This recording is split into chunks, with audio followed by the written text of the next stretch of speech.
Good morning, all. My name is Rao. I'm the program manager for FAA's Aviation Workforce and Education Division. Welcome to the Federal Aviation Administration's first, and I believe first ever, Western Service Area Regional Council meeting. We are thrilled that you could join us today to discuss in-demand aerospace sector careers that help keep the flying public safe.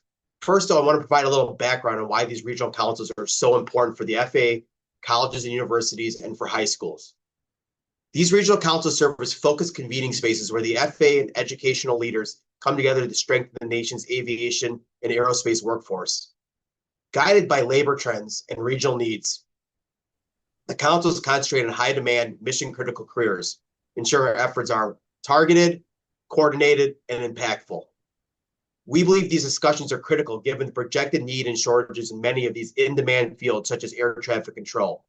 We also believe these discussions are critical for high school administrators and their staff as students embark on their own career pathways that they can pursue post-graduation.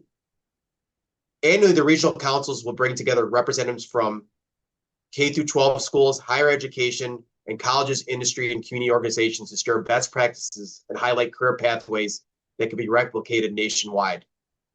At the core, these conversations are about expanding access to aviation careers for students, while also supporting the FAA's mission, which is to provide the safest and most efficient aerospace system in the world. As mentioned, today's meeting is focused specifically on air traffic control. It will hear from FAA representatives and Air Traffic Control Collegiate Training Initiative programs, also known as ECTI programs, across the FAA's 3 Western regions. We'll begin with FAA's Human Resources and Representatives Jada Walker and Christy Garrison, who will walk through the various pathways students can take to become air traffic controllers. After that, we'll hear from ATC, CTI programs from the University of Alaska at Anchorage, Embry-Riddle Aeronautical University in Prescott, Arizona, Metropolitan State University of Denver, Colorado, and Green River College in Auburn, Washington. After each school's presentation, you'll have the opportunity to ask questions via chat. We suspect any specific questions related to our HR presentation may be answered in other presentations, and any remaining questions related to HR will answer at the end of today's meeting. With that, Jada and Chrissy, I'll turn it over to you. Good afternoon. My name is Christy Garrison, and I'm with Aviation Careers. And today I'm going to go over the Air Traffic Controller Specialist entry-level hiring overview. Next slide, please. And we'll be basically going over the air traffic hiring support, recruitment resources, how to apply, mastering the application process, as well as the hiring process. Next slide. And the air traffic hiring support, we're all located in Oklahoma City, Aviation Careers, as well as the Academy. We handle the recruitment, placement, initiate and process completed clearances, as well as your class scheduling, onboarding, and orientation. Next slide. So these are kind of the recruitment sources that we have. The first one is going to be our Track 1 trainee. This is where those without experience can apply as for the Academy. We have 2 sections in our Track 1 trainee. When you apply, there's a Pool 1 and Pool 2. Pool 1 is for anyone that has Veterans Recruitment Authority, veterans with aviation experience, veterans preference eligibles, or Collegiate Training Initiative. And Pool 2 is just for anyone else that doesn't fall under the Pool 1 category. And now I'm going to skip over to the Collegiate Training Initiative, the CTI section. For CTI, you must be a graduate from an approved CTI institution, provide an endorsement letter that reflects that you've completed the requirements for your CTI, as well as meet the minimum qualifications, which would be a 1 year of work experience or a full 4-year course study leading to a bachelor's degree or a combination of education and experience. And you must be under the age of 31 by the close date of the announcement in order to qualify. Now, our next section is going to be the Enhanced Collegiate Training Initiative, which is our ECTI. You must have graduated from an approved ECTI institution, and you must provide an endorsement letter. And you must meet the same qualifications as a CTI, which are the prerequisites of obtaining a well-qualified ATSA result. And you're limited to 1 ATSA per calendar year, which is the testing that you complete. And it's also highly recommended that a second class airman certificate has been provided. If not, it's okay. Now, our other section is going to be our track 2, which is previous experience. That's for those controllers that currently have 52 consecutive weeks of certified air traffic experience. It could be a certification or facility rating within 5 years of application while serving at an FAA air traffic control facility, civilian or military air traffic control facility, or DoD, as well as a tower operating under the contract with FAA Section 47124. Next slide, please. Now, this is kind of the entry-level qualification requirements. So when you're applying as a trainee, and you really just need 1 year of full-time work experience, and you're able to self-certify that you possess at least 1 year of general work experience. You'll want to include that in your resume, of course. And if you want to apply it under using your education, you must self-certify that you have a full 4-year course study leading to a bachelor's degree.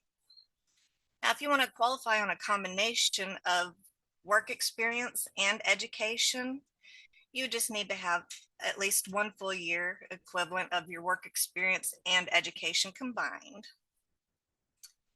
If you want to qualify for any alternative requirements, you must provide the supporting documentation that verifies one of the following. You must have a facility rating, an FAA certificate, an instrument rating, an FAA cert as a navigator, maybe 350 hours of flight time as a co-pilot or higher, or served as a rated aerospace defense. Now, if you actually have previous experience, applicants qualifying for specialized experience must provide their supporting documents, which is their FAA certifications, military certifications, or training records. Next slide.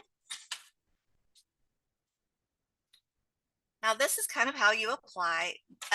The way to apply is you're going to go into USA Jobs, and you'll create an account for your USA Jobs. And then you're going to upload your resume. And the new resume is limited to 2 pages. And you'll also want to upload any supporting documents with your resume, such as transcripts, CTI or ECTI endorsements, any veterans documentation such as a DD-214, VA letter, SF-15, or any type of air traffic certifications. To apply, you'll want to search for open vacancies by using keywords such as air traffic control trainee or 2152, and then you'll select the vacancy announcement and click apply.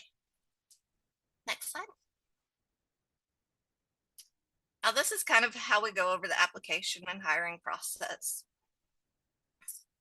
One is going to be the announcement. You'll want to read the requirements section before applying to the announcement to ensure that you meet the qualifications.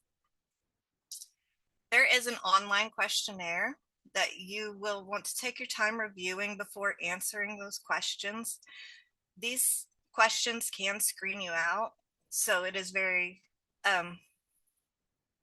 so you just make sure you respond with true and correct answers. And make sure you attach any and all supporting documentation. Whenever you apply, you're able to review your application before submitting, so you can ensure that your supporting documentation has been included.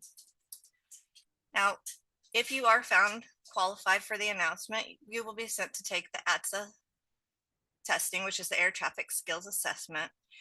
And if deemed qualified, you'll schedule your ATSA as soon as possible to secure your seat for your testing.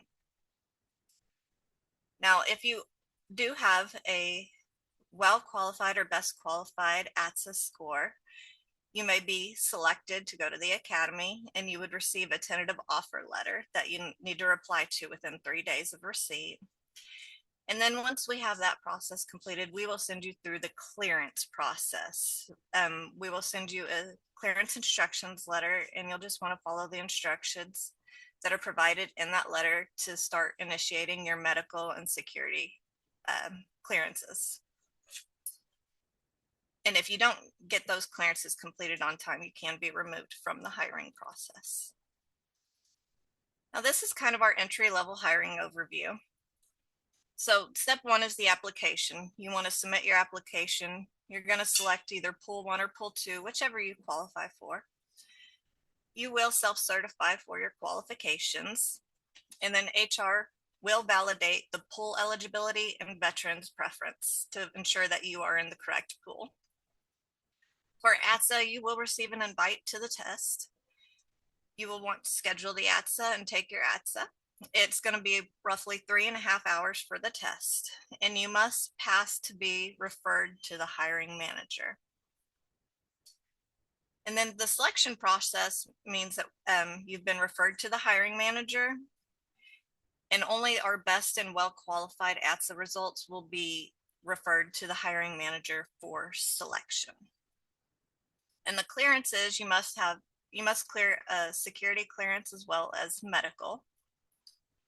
And then once those are done, we'll get you put into a class seat for your onboarding at the FAA Academy here in Oklahoma City. Next slide. Now this is an Enhanced Collegiate Training Initiative schools. This is a list of all of the ECTI schools that are currently available.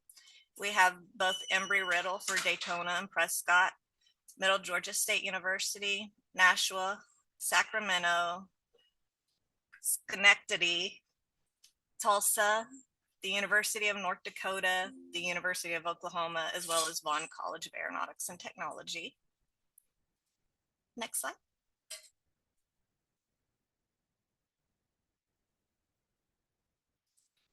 Now this next slide is our list of all the CTI schools.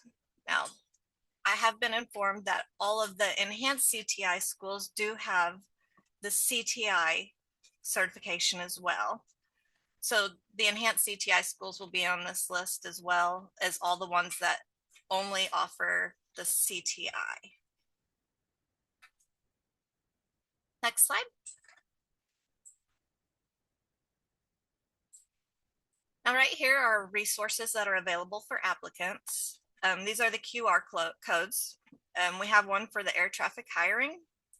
We have one for the application and hiring process tutorials. We have one for how to create a resume, as well as how to apply and how to create a profile on USA Jobs and how to create a login.gov account.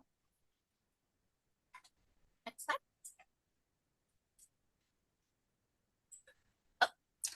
And now we'll turn it over to our Alaska Deputy Regional Administrator, Kevin Hubbard.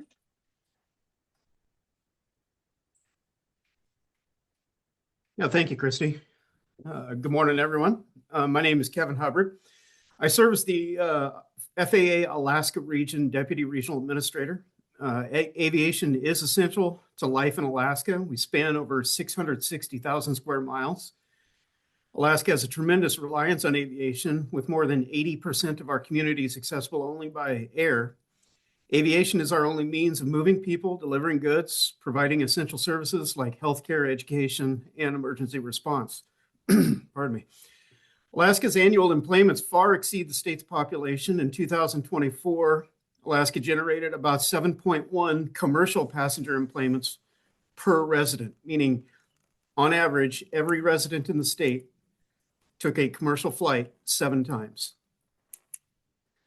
In Alaska, we have 1 en route center. We have 2 TRACONs, 4 FAA air traffic control towers, 4 federal contract towers, and 17 flight service stations, all staffed with air traffic controllers.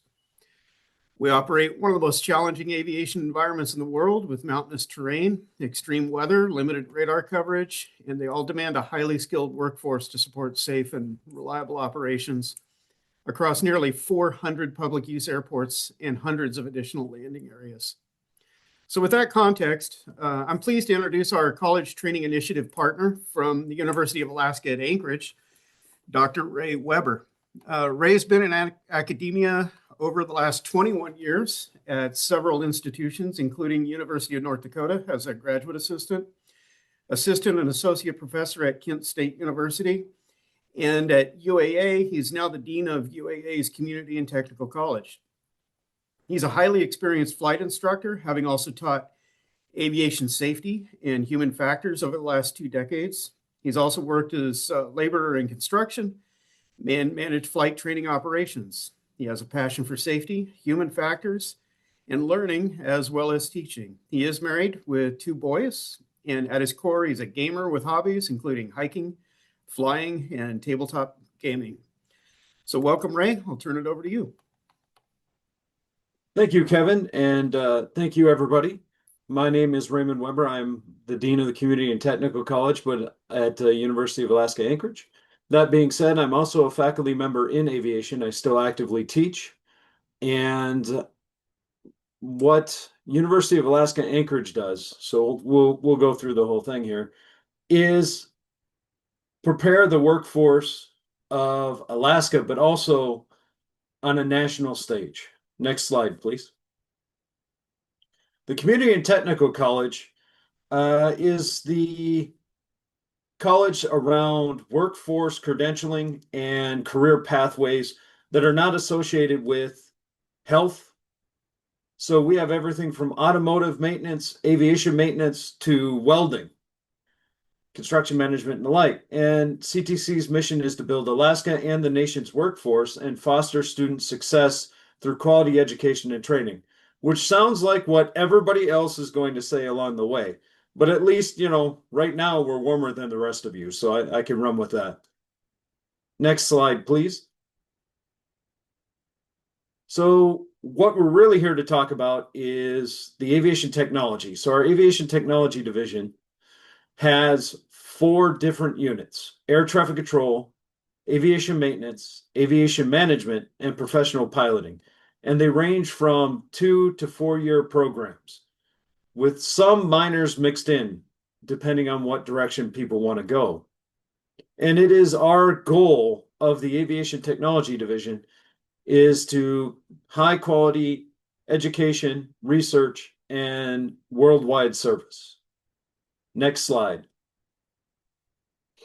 Thank you. So we're out at Aviation Technology Facility at Merrill Field, which happens to have a rather large amount of Part 135 operators and different units. But we also have a large facility set up for all of the aviation programs. We've got a 360-degree tower simulator for air traffic control. We also have an ERAM radar simulators to set up real-world scenarios. We were one of the first to start developing that system. We also have a full maintenance shop and a fleet of 10 aircraft. Not super impressive, but we have about 240 piloting students, about 80 air traffic control students, right around 140 to 160, depending, aviation maintenance students moving through the system at any given time. So our facilities are set up for maximum success, but also to integrate all of the areas. So someone who completes our associate in air traffic control will have worked with and understand the different aspects of all areas of aviation so that they have a better understanding of what's going on in the cockpit and on the ground as they move people, equipment, and aircraft across the system. Next slide, please. So we have a number of degrees and certificates. The undergraduate certificates, aviation maintenance airframe and maintenance power plant, those are set up to get a person through those 2 certifications. We also have an associate in applied science. Now, this is where things get interesting. We're one of the few air traffic control CTI programs that utilize an associate's degree.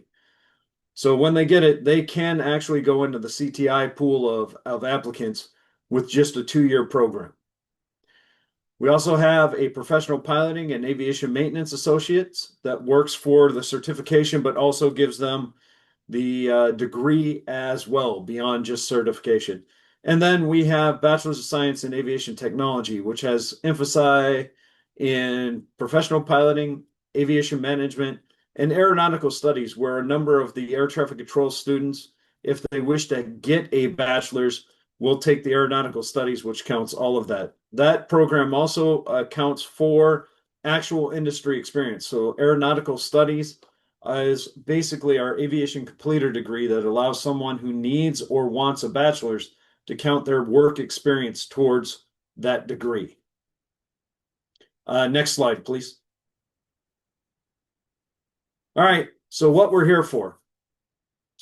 So UA has a standard CTI program.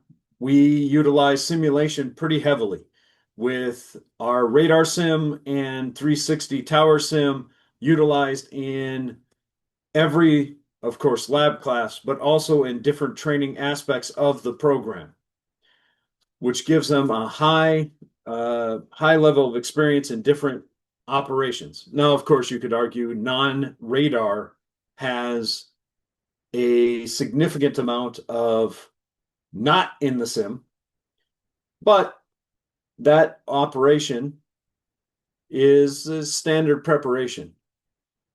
So the goal is to make sure that students through the CTI are successful at the academy. We've had a high rate of success at the academy, but also to prepare them for the job outside. We are fully integrating into the Enhanced CTI program with tower expected to be authorized starting spring 2026. We're going to get in our inspection this semester. And then spring 2027, we'll have the en route, or our goal is to have the en route certified for the Enhanced CTI then. As I said, we have about 80 active students with ranging between 40 and 60 doing different aspects of the program. It is a 2-year program, so it moves really quickly for a number of students. And so we have multiple start programs and timelines, with some starting in spring, some starting in fall. With the Enhanced CTI, it is focused or will be focused on fall starts. And we will be going through, like I said, certification. Now I'm going to shift. Next slide. I think the next slide is where we go questions or other stuff. Nope, that's who I am. So I do want to talk a little bit about, and yes, I shot through that pretty quick to try and keep us on time. I want to talk about the CTI program up here and the success that we've had. We've been working with a number of local controllers, not teaching the classes, but actually talking about where they see need in the operations. As Kevin indicated, we have a very unique aspect of aviation here in Alaska.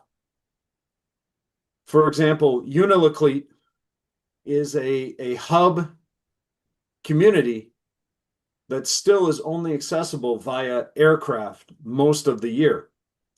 All their food, all their supplies, everything goes out there. And it's a lot of times en route that's going to get the aircraft there. It's a lot of times we're going to have different towers that aren't going to be able to reach it. We have a number of weather issues, which we're working on now to expand the weather network. So we work with the local air traffic control different groups, be it, tower controllers come in, talk to our students, but also they provide us information about what would help. I see a question already up. We'll get to that. Excellent. Okay. So I see questions popping up. I can go on for hours. I've actually set my timer to make sure I don't. Kevin, if you want to start with that, we can talk about it.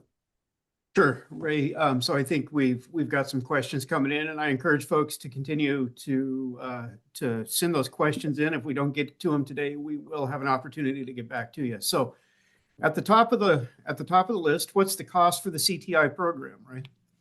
So the full program runs about $22,000. So 2 years. That is not including room and board, but that is including books, fees, tuition. So $22,000, not including room and board, depending on the situation. Okay. Next question. Yep. Yeah, next question. What's your student capacity and enrollment? I heard you talk about enrollment a little bit, but how about capacity and challenges associated with that? So enrollment, like I said, we've got about 80 active students with about 40 to 60 taking air traffic control classes at a given time. It isn't associates. Some people choose to do their general ed requirements first. Our capacity is 100 students. So we really, in the ATC classes, so we really have about 40 more student capacity. As we work on it, we are looking at expanding to another 50 more students by doing a second shift and hiring more faculty. Right now, that is the challenge, though. There's a number of aspects, including some FAA legitimate rules about ethical concerns of active air traffic controllers or FAA personnel teaching in a CTI program. So finding air traffic controllers that are retired with the right experience that we're looking for, that actually want to teach classes, has been a bit of a challenge, though we actually have a pretty solid cohort here that jump in and are pretty happy to help out. It's pretty impressive. Another challenge is kind of an odd one, which will flow into the next question that I see. Alaskans either want to leave the state or stay in the state. There isn't someone on the fence. So we tend to have about 40 or 50 Alaskan students, and that seems to be the maximum we get typically, because they know that there is the possibility that they will be sent out of state. So that's a unique challenge that now we're starting to look to draw in out of state students more. Are there scholarships available for out of state students? Yes, they are. The scholarships that we have for air traffic control and all aviation, they happen to be associated strictly with the program, not the location. So are there scholarships specifically for out-of-state students? No, but they are available and applicable to all of the aviation or air traffic control students, depending on the scholarship given. Did that answer your questions? I believe so. And just to tag on to that also, generically speaking for the group, part of the function of my office is stakeholder engagement and collaboration. And we are in contact with several aviation groups, industry groups like Aircraft Owners and Pilots Association, the Alaska Airmen's Association, the Alaska Air Carriers Association. Many of those stakeholder groups, those industry groups have their own scholarship programs. And I would encourage folks to reach out and investigate those directly, even within your region. I would suspect that there are industry and trade groups that are providing scholarships. One of the challenges up here is communicating outward to our student population and to our folks that those scholarships are available. So yes, there are quite a few scholarships available. And to answer Misty, we are actually shifting, of course, how scholarships go through our system. So we've been asked to take down specific scholarship websites until they get that system done. The only one we have right now is the main scholarship page, which will be able to take them through different areas and groups. But probably I give it another month and a half. We are a university, so they said it would be up by now. I say give it a month and a half and we'll be able to have the specific scholarship websites up again. So sorry about that. Oh, excellent. Appreciate the word there. I don't see any additional questions in our chat at this time. I would encourage folks, if you have questions about Alaska, about aviation in Alaska, about the CTI school, feel free to reach out directly to me or to Ray at the University of Alaska Anchorage. I'm glad to talk about that with anybody. And I'll provide my contact information if needed. So with that, and in the interest of time, I think I will move it along to Raquel in the Western Pacific region. Raquel Gervin is our regional administrator in Western Pacific. Raquel, over to you. Thanks so much, Kevin. Good morning and aloha, everyone. My name is Raquel Gervin, and I serve as the FAA's Regional Administrator for the Western Pacific region. Our region includes California, Arizona, Nevada, Hawaii, and the U.S. territories in the Pacific. And the Western Pacific region, I'm proud to say, is one of the most active aviation environments in the world. We are home to 6 of the nation's core 30 airports: Los Angeles, Las Vegas, Phoenix, San Francisco, San Diego, and Honolulu, and some of the busiest air traffic control facilities anywhere. These include the Southern California TRACON, or Terminal Radar Control Facility, and the Oakland Air Route Traffic Control Center, which manages vast portions of the Pacific. Our region is also a hub for innovation. Advanced air mobility companies, drone operators, commercial space operators, they are shaping the future of aviation, and they are many of them headquartered here, bringing new complexity and opportunity to the national airspace system. Now, all of this activity translates into significant career opportunities for students, particularly in air traffic control. So I am honored to have representatives from one of our collegiate training initiative schools with us today. And I'm going to introduce our 2 speakers, Brian Rogo, who is the interim dean of the College of Aviation for Embry-Riddle Aeronautical University's Prescott campus. Across his 20-plus years at Embry-Riddle, he's held roles of flight instructor, check instructor, director of aviation safety, department chair of safety science, and associate dean. Brian is a commercial pilot, certified flight instructor, administrative pilot examiner, and an FAA safety team lead representative. Brian has been an invitational speaker for the U.S. Department of Transportation's Transportation Safety Institute since 2013, teaching the human factors analysis and classification system to audiences that include FAA inspectors, military personnel, and private sector safety personnel. I'm also pleased to introduce Kyle Wickerson, who currently serves as a program coordinator for the Air Traffic Management Bachelor's and Associate programs at the Prescott, Arizona campus with Embry-Riddle Aeronautical University. He's been working for the institution for over 9 years this spring, and Kyle holds a bachelor's degree in air traffic management and a master's in unmanned systems. He has a private pilot's license with an instrument rating and UAS Part 107 certification. He manages and maintains the Air Traffic Enhanced Collegiate Training Initiative for the ATC program, or air traffic control, at Embry-Riddle in partnership with the FAA. Kyle also is actively involved in key research projects within the aviation industry, such as human factors in flight deck communications and cybersecurity of ATC systems.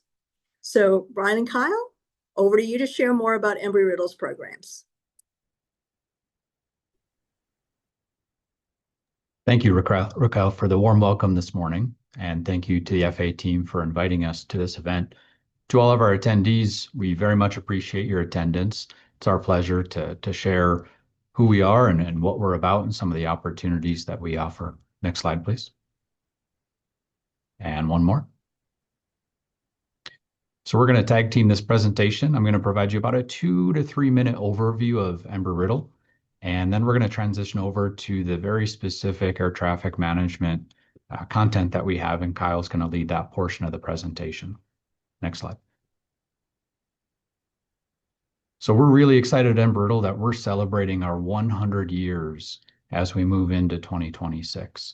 We've been focused on the science, practice, and business of aviation aerospace for the vast majority of our time. Our history started out as more of an operator and a training entity, and transitioned to an institution about the 1950s, 1960s time period. Next slide, please. Today, Embry-Riddle has residential campuses in Prescott, Arizona. That's where both Kyle and I are representing today, as well as our Daytona Beach campus in Florida. Next slide. We also have our worldwide campus entity, which has physical locations smattered throughout the globe and truly an online presence that's reachable anywhere. Next slide. Here within the College of Aviation in Prescott, Arizona, we have the following programs. Somewhat similar to our friends in UAA, we have a diverse focus across different parts of aviation. First, our Bachelor of Science in Aeronautical Science is kind of our longest standing and premier program. Aeronautical Science focus on training the future pilots to support all parts of our aviation industry, but especially the commercial segments of our industry. We have well over 1,000 students enrolled in that program. And by early this coming year, we'll have a fleet of over 100 aircraft. And between the two campuses, a fleet of over 200 aircraft that competes with the size of some regional air carriers. We also have a bachelor's in aeronautics with a little bit more flexibility and program content and career preparation. We have a Bachelor of Science in Uncrewed Aircraft Systems, which also happens to have a CTI endorsement, but unrelated to the focus of today. A Bachelor of Science in Applied Meteorology, a Master's in Safety Science, and most premier focus today, our Bachelor's and Associates in Air Traffic Management. These are specific to the College of Aviation. We have 3 other colleges on our campus and a total of 11 colleges throughout the university structure. This is just a small representation of the total degrees that are offered at Embry-Riddle. And the link in the lower right, the first of those 2 links that is, erau.edu/degrees, provides a pretty user-friendly portal to all of the degree offerings across our residential campuses as well as our worldwide campus. Secondly, the other link to our dual enrollment programs. We have dual enrollment programs connected to high schools really throughout the country, but a strong centralization in the Southeast United States with affiliations to our Daytona Beach campus. Nonetheless, our team's always interested in expanding those offerings throughout the country. And for our attendees that are representing school systems that may have an interest in dual enrollment programs, I encourage you to check out that content. And if you reach any roadblocks, happy to connect you to the right folks. With that, I'm going to hand it over to Kyle to hone in on our air traffic management program. Thank you. All right. Thanks for that, Brian. I really appreciate it. And kind of mirroring what he said, I'm really grateful for the opportunity to talk to everybody. And thank you, all the attendees that have showed up. So we are now offering 2 separate air traffic degree paths, both with the associates and the bachelor's program. And so it's kind of you choosing what you want as far as how much time you want to invest and what you want to put in to earn your degree on the other side. So starting with our associates, it really is focused and honing down on the tower experience, or you may hear in the industry terminal experience. And so when you go into that, you're going to be receiving your CTI endorsement as well as your enhanced CTI endorsement. Much like they had mentioned previously, those are coupled up together. But with this focus on tower operations, you're going to be learning the ins and outs of how tower works, getting that specialty training on tower operations with introduction to air traffic control tower, as well as advanced. And then you'll also have additional opportunities. You can see that lower course, AT 417. That course is specifically pulled aside, just an extra 1 credit class designated for additional practice for you as or for students joining into the program to improve your time on the simulators. It's just simulator training entirely done on there. If you don't mind, go ahead and move to the next slide, please. And then similarly with our bachelor's degree, it encompasses all of those courses within the associate's degree as well. But obviously we have a lot more focus put on the entire air traffic system as a whole. And so you not only get the tower experience, but then we start jumping into more of the radar experience as well. That includes TRACON. And so you can get that TRACON experience. You have an intro and an advanced course, as well as our en route exposure in that program. But you can see there's a lot of overlap just within that alone. And then there's obviously many, many other courses that are tied to the program where it's going to be complementing your instruction, complementing your job as an air traffic controller or whatever specialty you choose in the industries in the aviation world. So like Brian Roger had mentioned, there's many colleges at the university itself within the university. And so there's all sorts of different options for people to choose from. And there is a ton of overlap within those programs. And so we encourage anybody that is looking into these programs, choose obviously something that you feel is going to interest you and something you could see yourself doing for a very, very long time. And we got all sorts of things from Kind of from my introduction, you got cybersecurity as well as human factors. So you learn safety, how it works, how it's applied. You can start to learn the ins and outs of how computer systems work with aviation, and as well as engineering, business. So there's many options for folks to get into, but still be tied into something direct like air traffic control. Go ahead and move on to the next slide, please. So these next slides show some of the images that we have from our laboratory. These first two slides are going to be showing some of the tower sims that we have. So currently we have 380-degree tower sims where we focus on the operations that have been provided to us from the FAA for our enhanced program. And so we simulate a particular airfield they've provided to us with all the content and curriculum and material. And then we have our students jumping through those hoops and learning all of those, the content within that class. And so with our 3 tower cabs, we're able to take care of all the different positions that are required to get you up to a certain point to be eligible to complete the test for the enhanced CTI examinations. So go ahead and move on to the next slide, please. That's another view of what it would look like from the back if we had 2 operators that were working on ground control and local control, obviously working with each other. The other benefit that we have that we really do pride ourselves on is peer tutoring and some peer assistance throughout these courses. We rely heavily on peer-to-peer interaction because we feel that that's really important when we're learning. Many of our students learn really, really well with someone else their age. And so we have our instructors that are there present, working hand in hand with all of the students, but we also have student workers who have been through all of these courses who are also assisting through it as well, providing their guidance, ins and outs of how things have worked.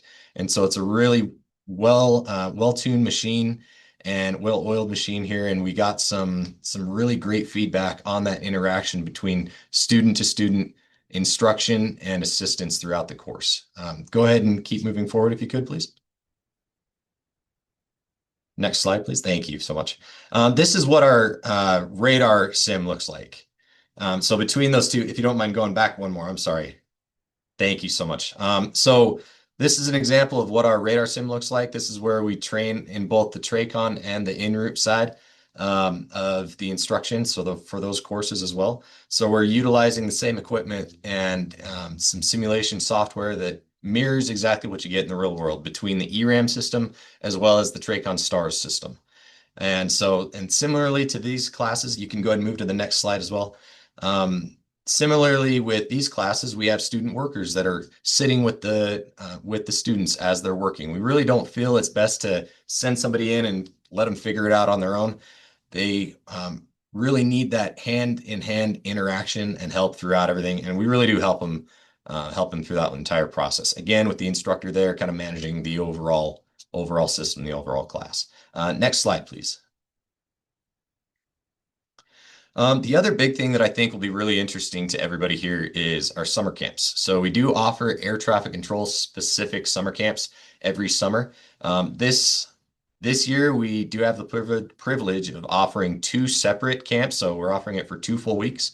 It's a full 6-day or 5 to 6 day camp, depending on how you count in the arriving to the campus and getting settled and everything. But we have that full time where students are actually spending 8 hours a day working on the software, working on these actual systems, and they get really good at it. It's really impressive. So between that entire time that they're spending there working on the simulators and the equipment and learning air traffic basics, this, in my opinion, is a really good opportunity for somebody in the high school range to determine whether this is something they can do as a career or not. And that's something that I always tell any of the students that are there for the summer camp is I say, if you want to go into this industry, it's best you know what it's like. And so we throw them into this. We teach them some of the ins and outs about how this works and the details about what air traffic control is. And then that is one of the best investments they can make is to determine whether or not they want to continue. And I've had both. I've taught this camp now for coming up on 3 years. And every time I have students that are gung-ho and they think this is what I want to do. And they're really, really good at it. And I've always had students that say, nope, I'm really glad I did this because I do not want to do this job. And so I feel that's valuable for anybody to get them to determine themselves whether they can do this or not. There's a link down there at the bottom of this slide, this page, And that's where you can roll into these summer camps. Like I said, it's a full week, and we're offering them back to back. And we generally have about 16 seats per class. And so if you want to encourage somebody to look at this, now would be the time. Open enrollment is now as well. You can go ahead and move on to the next slide, please. So going into some of the details about what ECTI is and what we offer with it, and there's going to be some repeats that you're going to hear from me that you heard also from Alaska and then from the other institutions that are here as well. The Enhanced Initiative, we joined it. We were the 9th one. We joined it in September of last year. And we're really happy to be a part of that program. And we're continually growing and continually improving on what we learn with that. So whether you're graduating with the associate's or bachelor's degree, you're walking away with the opportunity to take the test for the Enhanced CTI endorsement. That is contingent upon the student's performance. So if there's any advice that I could give anybody that's advising high school students that are looking at this career, make sure that they understand that no matter what school they choose, that when they get to that institution, this is essentially on-the-job training when they're choosing the ECTI track. They have the responsibility of really putting in a lot of work, and they need to take it seriously. And the students that are going to succeed are going to treat it just like that. And so I'm going to suggest that you as a representative for your particular schools, take that back to your students and make sure they understand that from the start. It's a lot of money, no matter where they go, wherever they're attending, they're investing a lot of money and time into it. And so they really need to take it seriously. If you go in with that understanding, you're going to do great, because we're obviously here to make sure that our students succeed, and we're going to do everything that we can on our part. So no matter what, somebody that graduates from the program, as long as they have all the passing scores of, high enough with a C or example, if they pass with those high enough scores with any of those degrees, they are going to get the CTI endorsement. The enhanced CTI endorsement is where they have to pass certain tests at the conclusion of their time with us. And that's where a lot of that pressure comes from. So you're walking away with something regardless, with the standard CTI versus enhanced. Again, you get it with both. Go ahead and go to the next slide, please. This slide gives you an example of what it kind of looks like across the country. And this is kind of a 30,000-foot view. Very quickly, what I pulled as far as different locations that our graduates are at throughout the country. And this is, these are people coming from rural Prescott, not including our sister campus over in Florida. This is strictly just recently here from Prescott. We've got people placed at facilities, whether it's a tower or radar facility throughout the country at all these different areas. You can see Hawaii is very well represented there. So we got a lot of students that come here from Hawaii and they want to go right back home, and they'll take that first opportunity. So we've been stacking people up at Hawaii for a long time. But like I mentioned in the last slide, your training matters. We do care about it, but please, again, I want you guys to enforce that in your students from the start. And our lab classes, like I'd also mentioned previously, they're taught with students, and we're going to try our hardest to continue that throughout our time here. It's worked really, really well. So there's many of opportunities, even when someone's attending college, to teach a lot of this material to students, and that's one of the best ways to learn it. Go ahead and move on to the next slide again, please. All right, so yeah, that is the conclusion of everything that we do have as far as what we had to offer there for this presentation. Do you have any questions for us? Hey, thanks so much, Kyle and Brian. I am going to ask some of the questions that were asked earlier. So one that I think you touched on, but maybe worth expanding on. Will you be highlighting development of high school programs, or what support there are for high school programs targeted for this field of work? So I think you touched on it, but I think maybe worth sort of elaborating on that. Thanks. Yeah, so Brian might be able to touch on some broader things that the university does across the entire board, but I can speak locally to that as well. We've pretty consistently from the entire time that I've been here, been attending schools throughout this region here. And I mean, we've taken trips down to Phoenix, or had people come all the way up to us. And we've done short-term and long-term presentations for them, as well as going out to particular high schools in this area. And we give them some hands-on instruction on what ATC is, and ATC, oh my goodness, I'm sorry. air traffic control. Let's just do that. Air traffic control is, and help them understand some of that and introduce that, break the ice to it. We've got a Raisback institution down in Phoenix that has been consistently interacting with us. And so we do reach out to high school folks and high school areas to touch on that information a little bit. And Brian, do you have any larger scale stuff that you'd like to talk about there? Thanks, Kyle. I'll add two things. One, I just dropped in the chat a link to our dual enrollment, a clickable link, right? The one previously that you saw in the presentation. If you copied it down quickly enough, great. If not, there you've got the clickable link. The other thing that it'll offer is we have a STEM outreach coordinator at our campus, and if you happen to be within the state or within the region and you're interested in conducting a campus visit with really any age from K through 12, we have opportunities where students can come visit the campus and really have a bit of a customizable experience, from seeing our traffic control lab, elements of the flight program, our engineering labs, our planetarium, and the list goes on from there. If you're interested in that type of activity, you're more than welcome to reach out to Kyle or I, and we'll make that connection point. To give you an idea of some of the regions that have reached out to us and have been coming to us consistently, we have some high schools, target aviation high schools that have been coming to us every year consistently from Washington. They come from Washington, Montana, and so we're obviously never going to turn anybody away if they're outside of the state of Arizona. We want everybody to check this stuff out, and we're going to go ahead and welcome you in. Thanks, Brian and Kyle. I'm wondering if I could also ask you a question that we think might be a common question of interest. So because I'm trying to remember if you spoke to when the classes are offered. Is it year round? So let's start with that. Yeah, we do offer classes year round. We have essentially open enrollment for both semesters, both spring as well as fall. And we do offer summer classes in addition to a regular semester. And so we have classes constantly being offered. And there may be other folks in the panel who may want to answer this question, but from your perspective or from your experience, there are students who have ATC knowledge, but maybe they actually don't want to become a controller. What would be the path that you would suggest for them?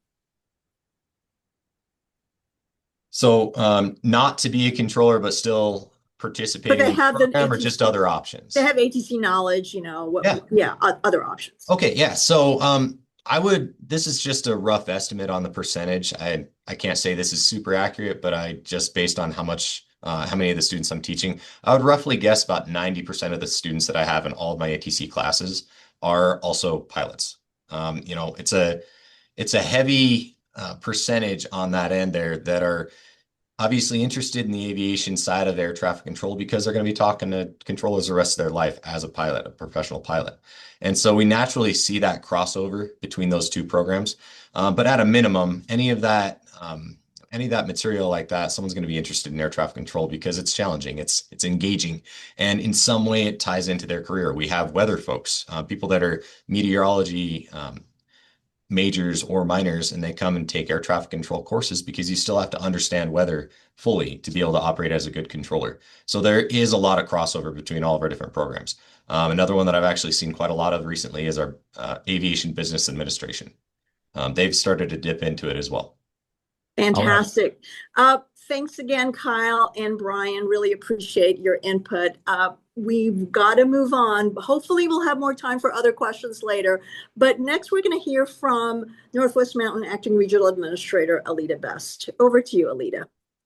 Thank you so much, Raquel. I'm Alita Best. I'm the Acting Regional Administrator for the FAA's Northwest Mountain region. And our region includes Colorado, Idaho, Montana, Oregon, Utah, Washington, and Wyoming. We're seeing increasing demand for air traffic controllers across our region, much like the others.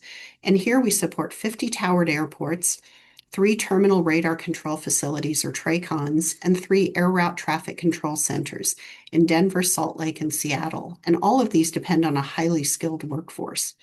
We also have 3 of the core 30 airports, Denver, Seattle, and Salt Lake, and we're the home to 2 very fast-growing airports, Boise, Idaho, and Portland, Oregon, among many others.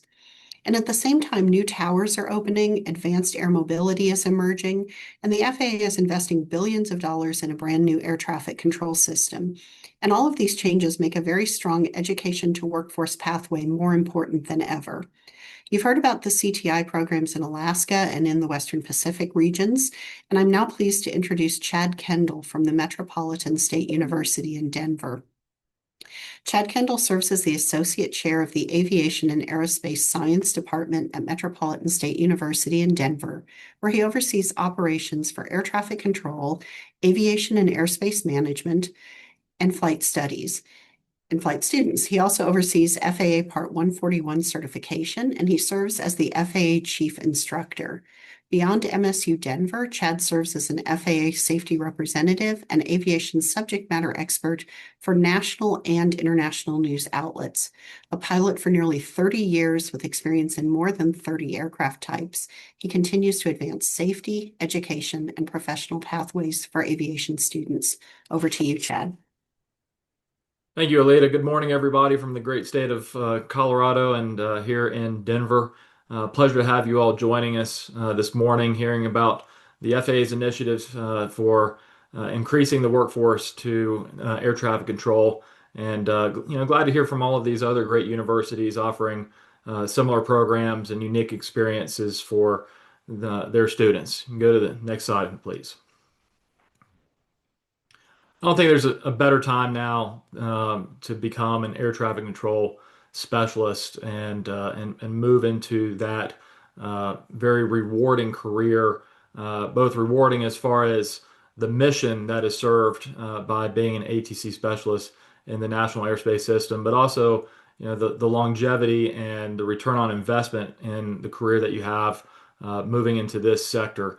And the other opportunities that it opens up as well, in terms of working with the FAA and your local community and community involvement and things of that nature. So yeah, it's a great time to go into this industry. We've certainly seen challenges recently, like government shutdowns. We've seen the government responding appropriately to keep ATC pay. There is future government shutdowns. So even with a few bumps in the road, I still think it's a great time for this rewarding career and to move into this. Next slide. Specifically about Metropolitan State University of Denver, our campus is in the heart of downtown Denver. We currently have a little under 18,000 students in our university. We pride ourselves by being an open access institution. We're a very diverse institution with students from all different backgrounds, traditional and non-traditional students that are looking for second careers, students with families that are looking for great career opportunities. And we're a very affordable institution. A bachelor's degree at Metropolitan State University of Denver is around $35,000. So great return on investment for careers that individuals are seeking. We're an accredited institution by the Higher Learning Commission. In our program, we've got a great student to faculty ratio. Specifically in aviation, you're never going to see a class of more than 32 students in our department. And when we get to air traffic control classes, those classes are around 14 to 16 students in our ATC laboratory. We are a commuter campus. We're offering on-campus housing by MSU Denver starting next fall. We do have housing options around MSU Denver as well from third-party providers. Next slide. Aviation aerospace is growing, just like it is at a lot of other institutions. People see this as a viable career pathway, not only in flight, but air traffic control, aviation aerospace management, maintenance. And so we are now the third largest department on the university's property. We are the fastest growing department on the university property. We have a little over 1,000 students in our program. We have 595 flight students, a little over 100 air traffic control students, 106 ATC students to be exact. And then the rest are within our degrees with aerospace and aviation aerospace management. I pride ourselves on what students are looking for. I think students are looking for, return on investment to their degree, that, this degree is going to lead to something tangible for them. I think students are looking for not only a program that helps them meet minimum qualification standards, but also exceed competitive qualification standards. And I think, what prides a lot of these programs is the connections that students are able to make. In our program, we have the most student organizations out of any department on campus. And that helps students to connect to other students. It helps them work through the programs together. It gives them networking opportunities and scholarship opportunities. And of course, we have a lot of the national organizations like Latino Pilots Association, Organization of Black Aerospace Professionals, American Association of Airport Executives, Alpha Eta Rho. These provide scholarship opportunities as well. But I think it's just, connecting to other students that are moving into the industry together. Also pride ourselves that we have the largest student organization on campus, and that's Women in Aviation. We have a little over 100 female students in Women in Aviation in that organization. So, it's beyond just degree. It's, campus experience. It's how you're connecting to other students, and how is this going to help you in the future, gaining these valuable members together that you are growing with and moving through the industry together. Next slide. In our degree program, we offer specifically for air traffic control as a Bachelor of Science in Aviation and Aerospace Science. And we named that very specifically. We didn't want it to limit students as far as the name. The diploma is going to say Aviation and Aerospace Science. And that markets very well across the industry. Even if for some reason they cannot become an air traffic controller, it still allows them to step foot in other facets of the aviation and aerospace industry that they may have not thought of yet. They may have an opportunity to go into. It also provides them the marketability for leadership opportunities within the industry as well. And so it's a Bachelor of Science in Aviation and Aerospace Science.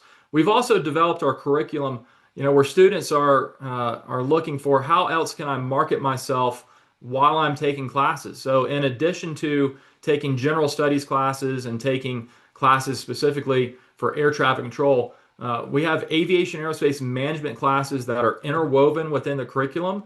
And this also provides students with what's called a certificate. It's a little less as far as credit hours than a minor is concerned, but they are able to get the airport management certificate while they're taking coursework towards the bachelor's degree. Just like many of the other programs that have talked as well, we're part of the ECTI standard designation, and as well as we're working towards the enhanced designation, hopefully to be the first university in Colorado to have the enhanced designation. Next slide. So just like the other programs that we've heard from and the curriculum that they have with ATC, we offer the same thing as well. We've got a very robust ATC laboratory, providing that experiential learning opportunity for students that are going through the AT-CTI curriculum. But we mix other disciplines, and we mix the ATC students into other disciplines. We all operate in the same national airspace system. And so we want air traffic controllers going through our program to understand what's going on behind the scenes with pilots. And so in addition to taking pilot ground schools, private pilot, instrument pilot, ground schools, aviation weather, we also put our ATC students into flight simulator courses as well. We want them to see how to fly an airplane.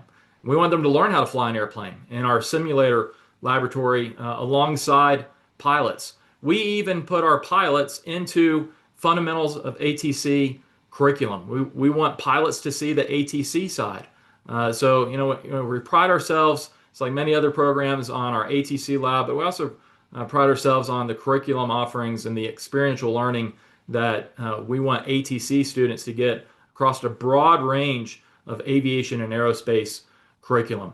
In addition to our sim labs, we've got Denver International Airport, 6th busiest airport in the world. We have one of the busiest corporate airports in the country as well, with Centennial Airport. We've got a very diverse, a very dynamic environment of airspace around Denver, dealing with weather and dealing with many other metropolitan airports around Denver International. And so many of our controllers are active controllers at these locations that come in and teach at a part-time basis for us. So not only are they teaching the fundamentals, but they're teaching real-world experience to these students as well. And we provide these students opportunities to shadow with Denver Center, Denver International Airport, Centennial Tower. And I think students beyond just curriculum are looking for hands-on opportunities and opportunities to see what they're working towards. Next slide. So how do we get to MSU Denver? We have, of course, dual enrollment programs with high schools around Colorado. We actually have the most high school partnerships. Not only are we coming in to talk to high schools, but we are helping high schools develop technical education classes in the high school setting. And I'm happy to talk to other high schools that want to do this. We have high schools around the metro area and beyond that want to do classes in their programs that are leading to career and technical opportunities in the high school environment. So we help high schools to provide curriculum, to provide classes. We help them with syllabi. We help them with simulation and development of curriculum, how to hire the right faculty, so that way they can teach, for example, aviation weather. They can teach an introduction to aviation and aerospace class. They can teach a simulation class or a drone class. And so we want high school students to engage early on. And so they not only get those classes done while they're in high school, it's going to count towards the degree program with us at Metropolitan State University at Denver. Beyond those dual enrollment classes, we also, of course, provide credits for AP courses. And then we have many partnerships with our community college programs around the state of Colorado as well. We've got a 2+2 agreement with Ames Community College, which is north of Denver metropolitan area. We have Colorado Northwestern Community College, which is in the northwest corner of the state. And then also Colorado Mesa, wasn't mentioned here in the slide. We have Colorado Mesa University out in Grand Junction. And so we have students that are working on an associate's degree, receiving CTI designation at some of those 2-year programs. And then they want to move over to a bachelor's degree, maybe fully online while they're in training in Oklahoma, just to give them that next level marketability as an individual in the aviation aerospace industry. Of course, we're also receiving many transfer students from other institutions around the country. I think that's just more for our affordability and the cost of our 4-year degree, seeing the quicker return on investment that we're able to offer. Next slide. QR link to our webpage. You can see our website there. Happy to connect with anybody on LinkedIn, or you can email me directly here at my email address. Happy to take any questions now. Chad, thank you very much. You've kind of answered one of the questions that has come in. We got a question specifically from Wyoming, but others have also asked the same question, how they can connect with the guest speakers and perhaps even have the guest speakers connect directly with their students. So it sounds like you are open to receiving inquiries from anyone who happens to be on this call, or if they want to pass your information on.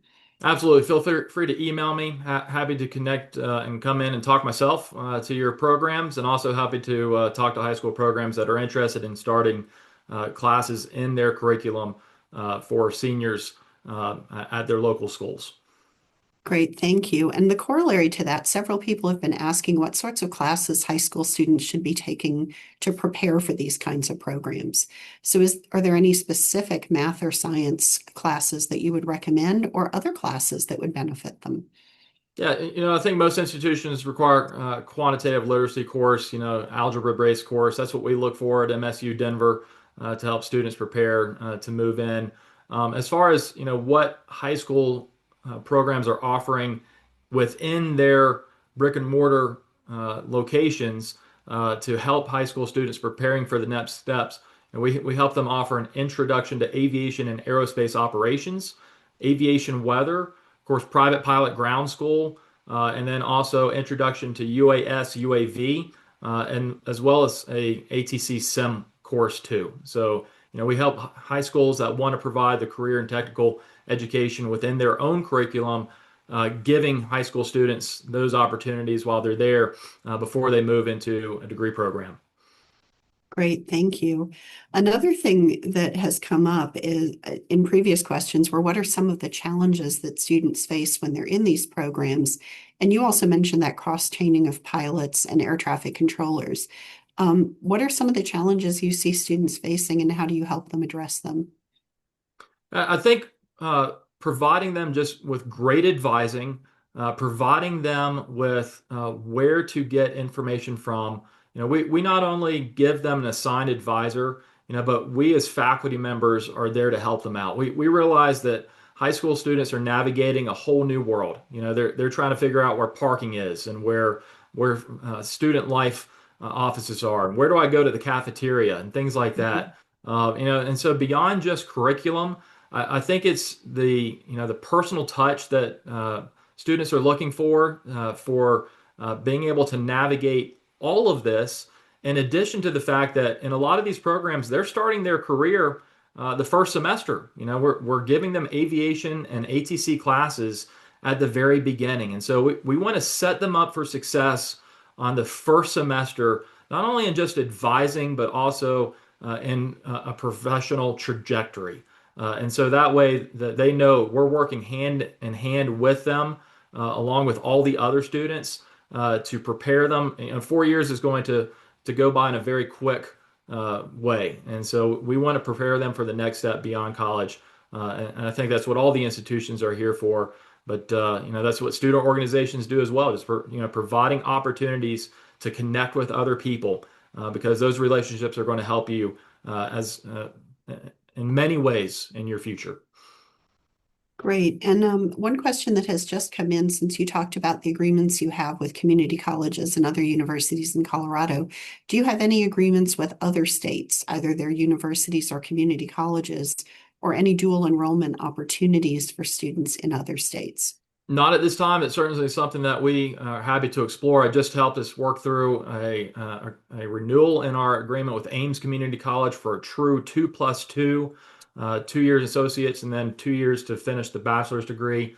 We've done the same thing with Colorado Northwestern Community College and working on that with Colorado Mesa University. But always happy to have a discussion. I think that we're all here for the same thing. It's the success of individuals that have a dream of where they want to go in their career. And so, if students want to transfer to us from another university, or we want to help a community college or a high school program, that's what we're all here for. That's the end goal, the success of their career moving into the aviation aerospace world.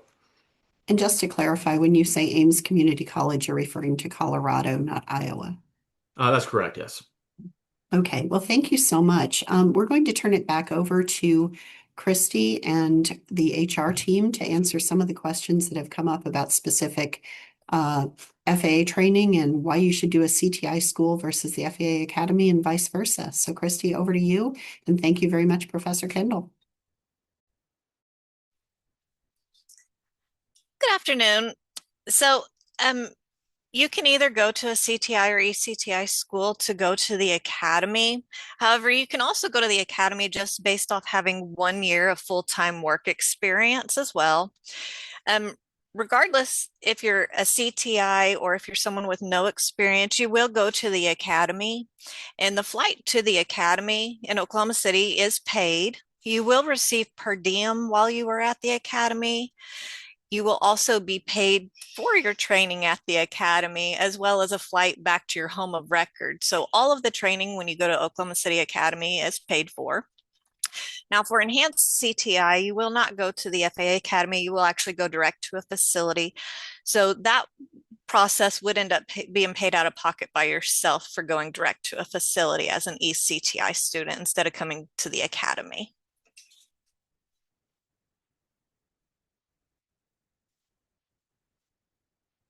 Did that answer the rest of the question, Alita? I apologize.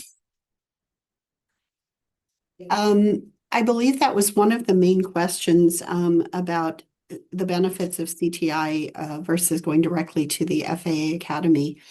I think that we may have also had a question about the differences between bachelor's and associate's degrees and the benefits or the drawbacks of each. So if Ray wanted to Ray or Brian or Chad want to chime in on this, they can. Okay. And for applying for the air traffic trainee position, if you have a CTI degree, you're able to apply under Pool 1. I'm not really sure on the advantages between CTI and ECTI, other than, CTI is going to go to the academy and ECTI will go direct to facility. I think they're both equal, no matter which direction you choose. But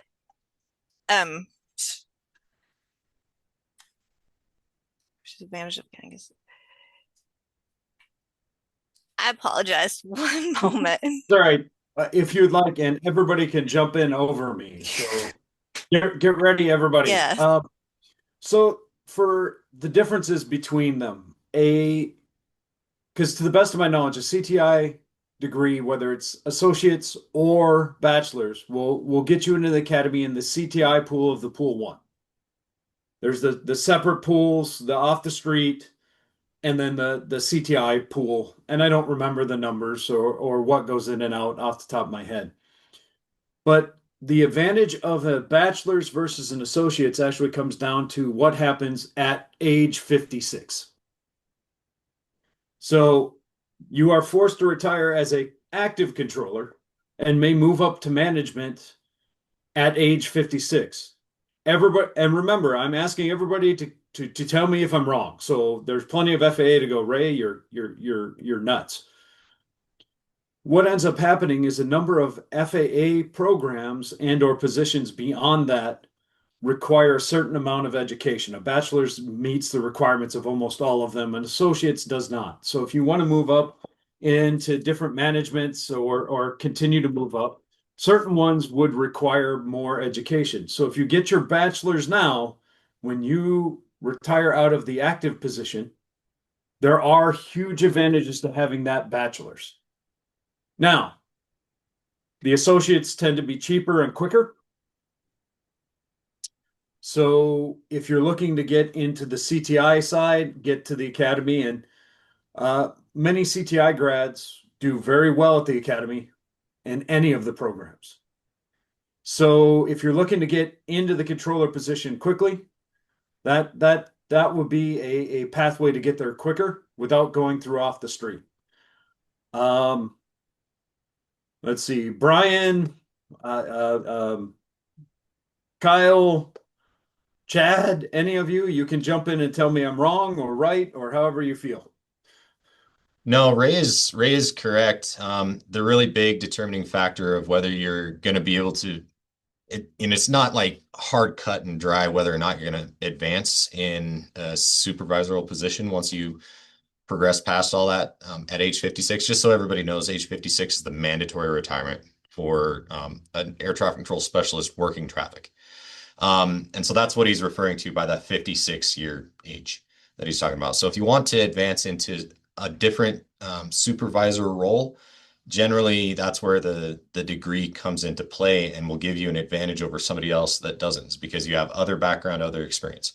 So that's where he's going with that. And I'm sure this applies to any of the schools here that are talking right now that are CTI, ECTI or not. If they offer a bachelor's degree, generally there's, like I'd mentioned in my presentation, a lot of crossover. And so that's where you have different areas that are covered in your bachelor's degree. Like I'd mentioned, we have weather that's talked about a lot. We have dispatch, flight dispatch. That's another aspect of it. A lot of the colleges throughout here have dispatch programs that you can start to hone in on those details as well. So it gives you additional opportunities. Safety, I'd mentioned business as well. So that's where you're going to see the difference in the bachelor's degrees versus associates. Associates is really laser focused on just air traffic control. Thank you. And I'm glad I wasn't wrong on the age. Hey, and I actually have a follow-up. Thanks so much, guys, for chiming in. And I think it kind of touches upon what Kyle was asking. So if one is going through a program, a bachelor's degree, and he or she realizes, after a few years that, hey, I like air traffic control, I find it fascinating, but it's maybe not for me as a future career. What resources do your three schools offer students to sort of still pursue the love of aviation and careers in aviation and basically, I mean, get them into the field of aviation? So I'll turn over to you, Raven. I see you came on camera. Like Kyle was saying, we actually integrate into the associates for CTI, the weather and the dispatch. So anyone who completes our associates may test to be an aircraft dispatcher. That came from a number of reasons. And like I said, there's pathways to the bachelor's, but from what I heard from all of them is every one of us make sure that none of the students are strictly ATC. Even in the associates, they coordinate, communicate, and interact with other students, take cross classes. Safety is, I would assume, in all of them. Weather is in all of them. The bachelors definitely go beyond. And like I said, we have a degree that the associates tend to take afterwards while they're waiting. So these are all set up to try and give them multiple paths, especially since air traffic control does require a medical. I don't think we talked about that. So we wanted to make sure that students that took our programs had alternative pathways if for some reason they couldn't reach the medical requirements of the controller or the pilots. To be honest, we make sure that there's plenty of pathways for both of them. Kyle and Chad, if you guys want to jump in, and Alex.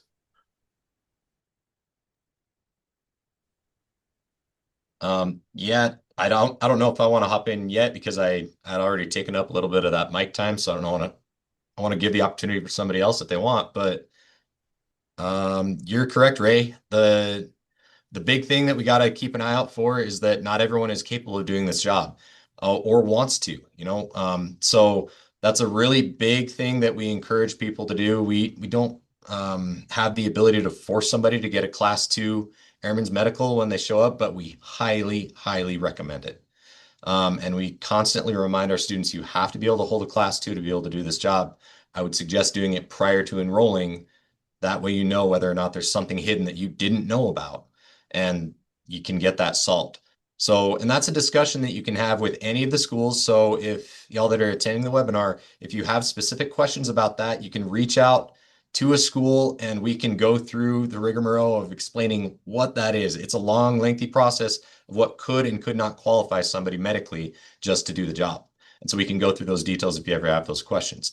But you're correct. There's all sorts of barriers that could prevent somebody from doing the job. We want to make sure that that's clearly communicated to everybody from the start, and then get them directed into something that they want to do, something that they could see themselves doing for a long period of time. And then to answer the initial question, yes, there are plenty of opportunities, even after they figure out that air traffic control may not be their gig. They've already completed a lot of those overlapping courses to another degree. And generally we find people have that interest that's already been cultivated. So they may say, ATC is not my thing, but airline ops is. And I've taken some of these courses that complement that, and then they jump that direction and switch gears. And I just saw Kevin. So Kevin, go for it. And I shouldn't take over. No, thank you. Thank you. And thank you, Nitin. And one thing that I think we've made clear is that all of these programs have this common goal of getting our folks into aviation in some form or another, whether it's A&P, power plant, maintenance, management, things of that nature. And there is that question, right?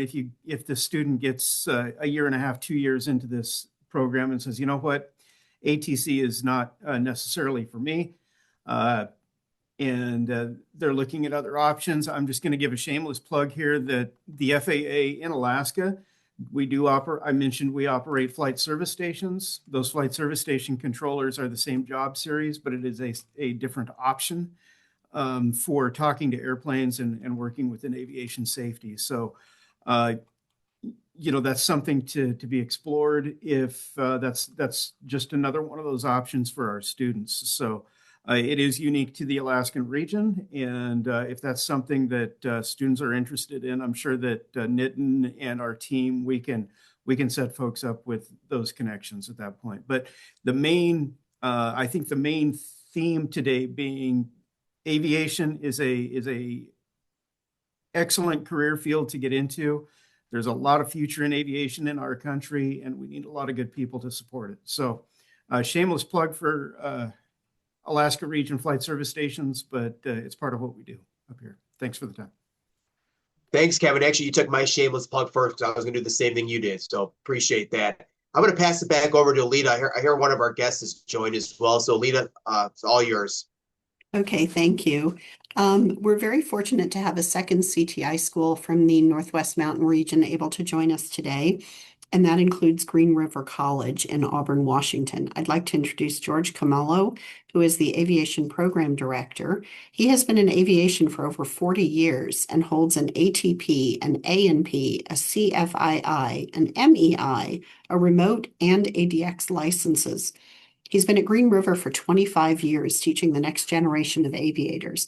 And during his career, he's worked for Part 135 and Part 121 carriers, as well as several flight schools. He also has worked almost every aviation job and has loved every one of them. So that's a great segue from what we've been talking about. If air traffic isn't for you, there are many jobs that may be. So George, we're thrilled to have you with us today. Please begin. Well, thank you. Good morning or good afternoon. Pleasure to be here today, kind of showcasing the program. We, as Lita said, we're located near Seattle, about 30 minutes south. There's a picture in this PowerPoint. There's our beautiful building where we house about 8 flight simulators, 3 of them motion, and as well as an air traffic control lab, which includes both a tower simulator and an en route facility lab. Next slide, please. Basically, we teach everything other than, except for mechanics program. We have our pilot, air traffic control, dispatch, drones, and management. All of these are on a 2-year degree program. We have an Associate of Applied Science. And the way we kind of tailor this program is that there's a core set of classes for each one of these topics. And then we have specialized classes to finish up each one of these options that you see. That allows a student that in case they want to make a change from one career to another one, to be able to basically switch on a relatively easy in terms of the number of classes needed to complete a different choice. The core set of classes kind of covered all the main classes for all the careers. For pilots or dispatchers or air traffic control, everybody practices the same sort of curriculum. Pilots will do some air traffic classes, air traffic controls will do some pilot classes, dispatchers, drone management applicants will do the same thing. They will have a well-rounded exposure to all the other fields in aviation. Now, all of these choices that you see lead into our bachelor's program, which is 100% online. And go ahead, go to the next slide. Thank you.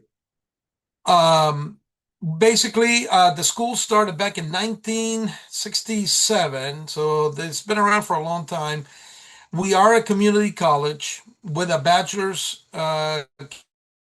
capabilities, but as a community college, our main purpose is to serve the community. And we work with many high schools, we work with many community entities, so that it is our primary goal as a community college, to be part of the community, help those communities, students and applicants to come in and develop a career.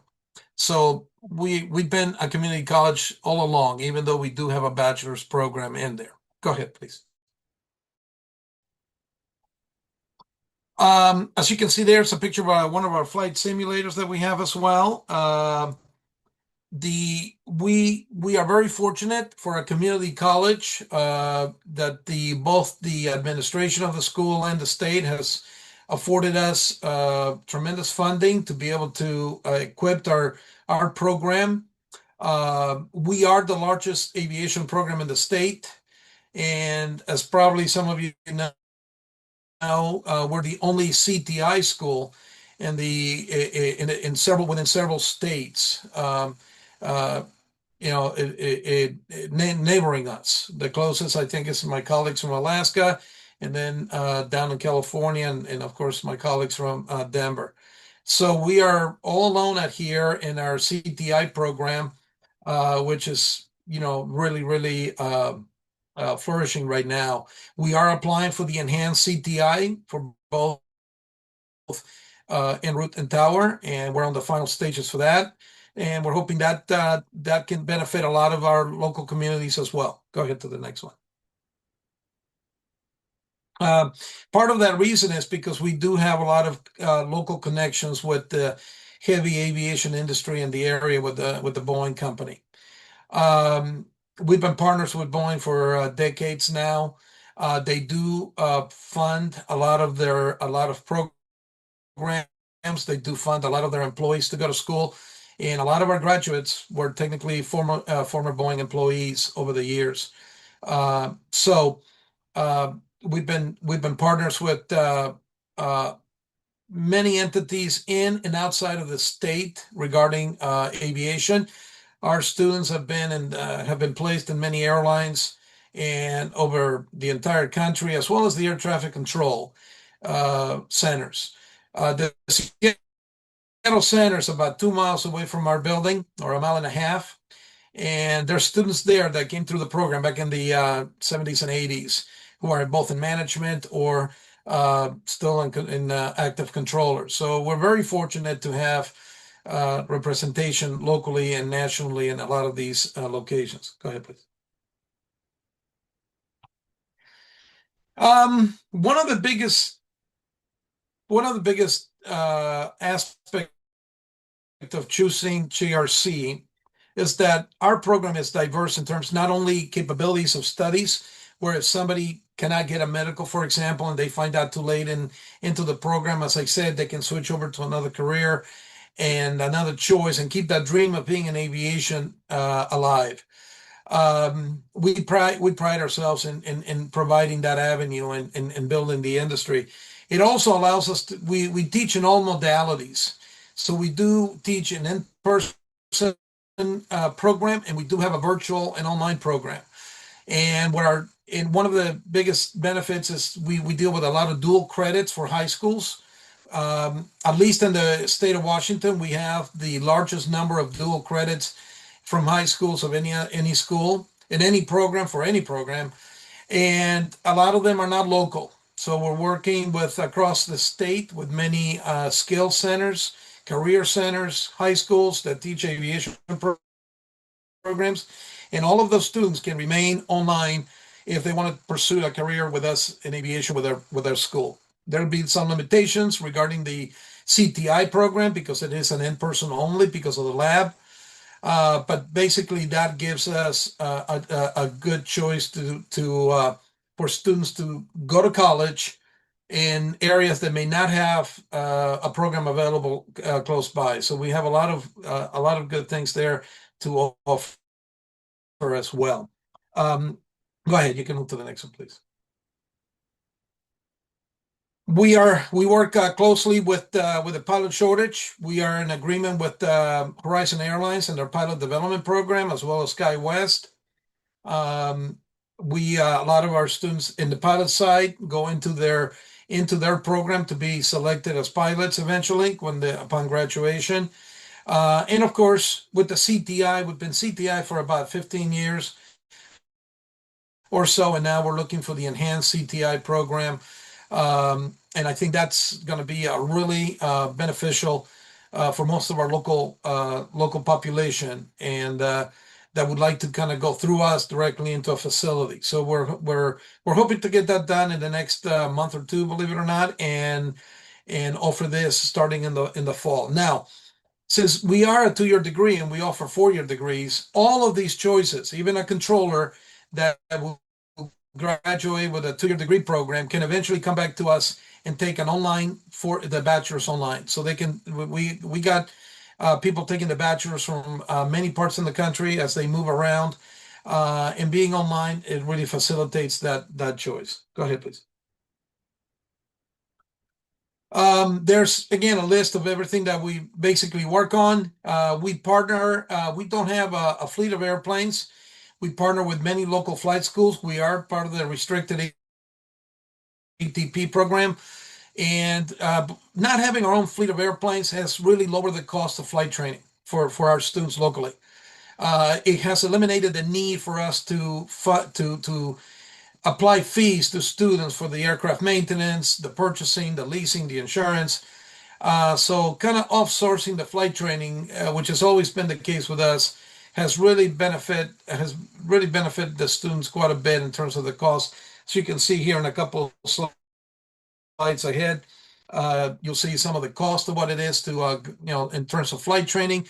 And I think we're about half of what the major schools are in terms of cost. So that also is, again, a great plus that we can offer. Go ahead, you can switch. We do, we're veterans approved, except for the pilot program. We're veterans approved for everything else we offer. We do have a large contingent of international students, as you can see, and being a community college, we take anybody from what we call our Running Start program, which is in the high school. A lot of high school kids come to the program as part of to satisfy high school graduation requirements, and some of them come from dual credits where they take aviation classes at the high schools, and we provide them. And those credits are free. None of these college credits they pay for, and in some instances, half of our 2-year degree program is credited from the high school. So it's a great economic savings for the students when they get half of a 2-year degree program for free from the high school directly transferred to us. Go ahead, please. Good. We have a drone program. We work with local utility companies that are taking some of our students for some of their work. So again, it's one of our expansion. We look at everything. We try to offer as many options for the students as possible, so that they're not stuck in one area. If for some reason they don't like it or they don't feel like it is for them, they can make a change. So we expose them to all these choices. And go ahead, you can switch. We expose them to all these choices in there. Here's a sample of our typical classroom and one of our air traffic control instructors. This is actually the lab for the air traffic. In the background, there's a tower simulator. And on this side where the camera would be, and on the right-hand side is where our en route controllers and the remote pilots would work on. So again, we're very fortunate for being a community college, having such a nice equipment out there installed. Go ahead, please. Here's a sample of you can thank you. Here's a sample of that was the cost of what flight training is, and we feel that we are basically much more economical in the system in which we work it with the local partners. Plus, it keeps our local flight schools busy. They employ our own students as flight instructors.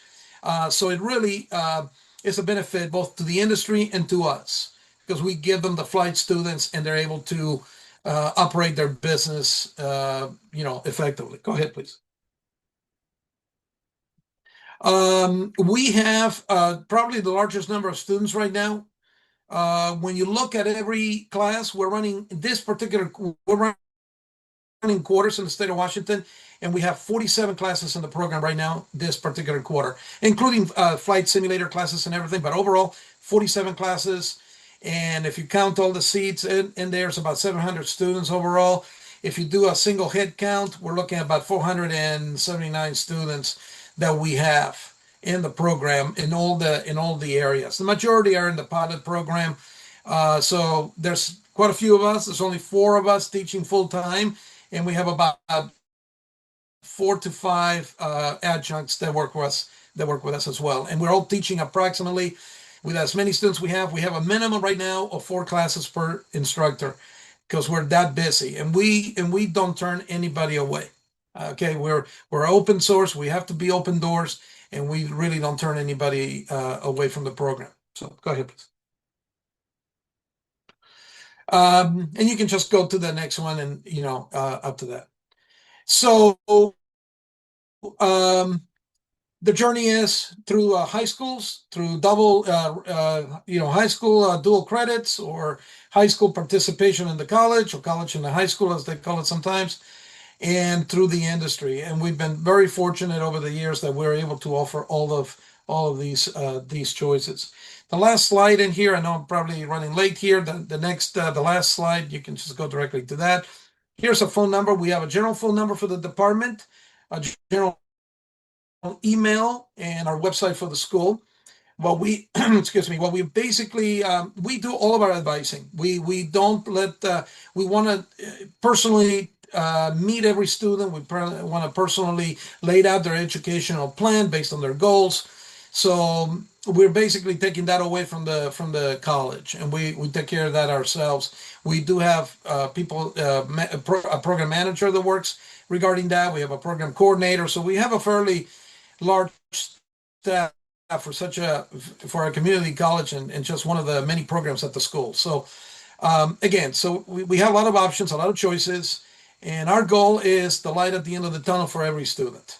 All of us that teach are basically industry people from many years ago, and what we want them to see is to become pilots or to become controllers, and to fulfill their goals in aviation. If they run into an obstacle, we want to help them and redirect themselves into another area in the industry, and keep those students graduating and keeping them moving. Last year, we graduated 60 bachelor students that went into the industry, 60. So we were very fortunate, and it's one of our largest classes that we've had in several years.